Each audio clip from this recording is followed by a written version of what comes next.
Hey everybody, welcome to the channel. Happy 4th of July for all of you Americans, including myself. If you're not from America, hope you're having a good day. So today we have a really cool horn. I've talked about it a little in the past, and I think I do have a sound clip of it, but today we're going to get a better one. K5LA. We're going to honk it and then talk about it. So get you guys in your spot. And then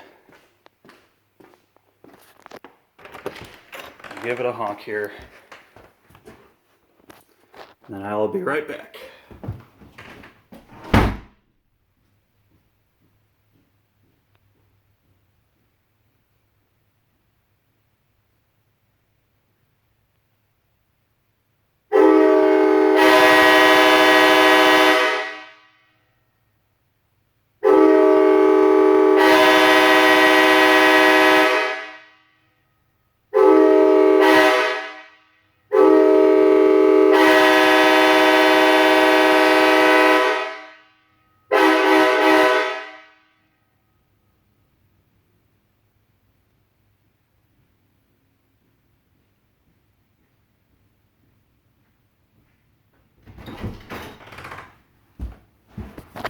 Alrighty.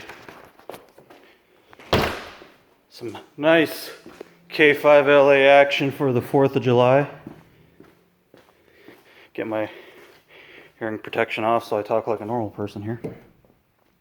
So what we have here is a raised letter K5LA. Now, you guys might think that sounds slightly better than a normal raised letter K5LA. It does, because it's a early K5 or early raised letter K5LA. It's not from the first manufacturing run. This is actually from the second manufacturing run. Little differences in the nozzle machining on these, but the bore depths are still the same as non-raised letter era. So that's why it has a kind of a older tone, and not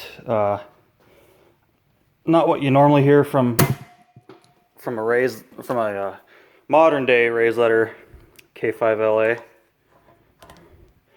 Get this out of here.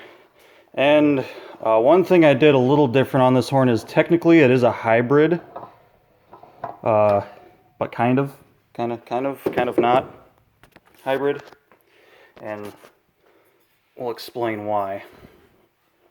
Get it flipped up right here. So this is all parts. It's not an original piece, sadly. The manifold is 59K, which actually would be pretty correct for the timeline. But it is second manufacturing run, so all of these bells are from their first revamp of the original raised letter bells. Like I said, the bore depths are the same as non-raised letter, but the it's raised letter bells clearly. We got the 5, the 3A, 1, 2, and then this is where I kind of make it a hybrid. I have just a standard raised letter 4 bell on there. It's not a 4A. And the reason I did that is because, sorry for the jumpy camera, guys. The reason I did that is because the early raised letter 4As are a mid-bore 4A, exactly the same as all the 40K era 4As. So from 40K to 49K until they started producing raised letter in 50K.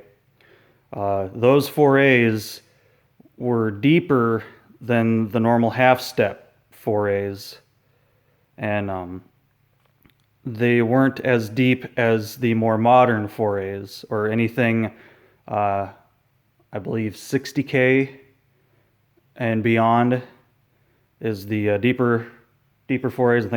I think in the 60Ks they started boring those deeper, but so those 4s, I'm not a fan of them. I do Unless if it's an original piece, I do replace them because I don't care much for the sound of them.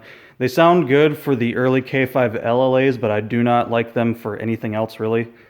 So that's why I did not go with a 4A on this. I opted to put a era correct standard 4 on there, which is the half step bore. So it kind of gives this horn that helps not just blend the tone a little bit better, but it also helps kind of give it that older tone.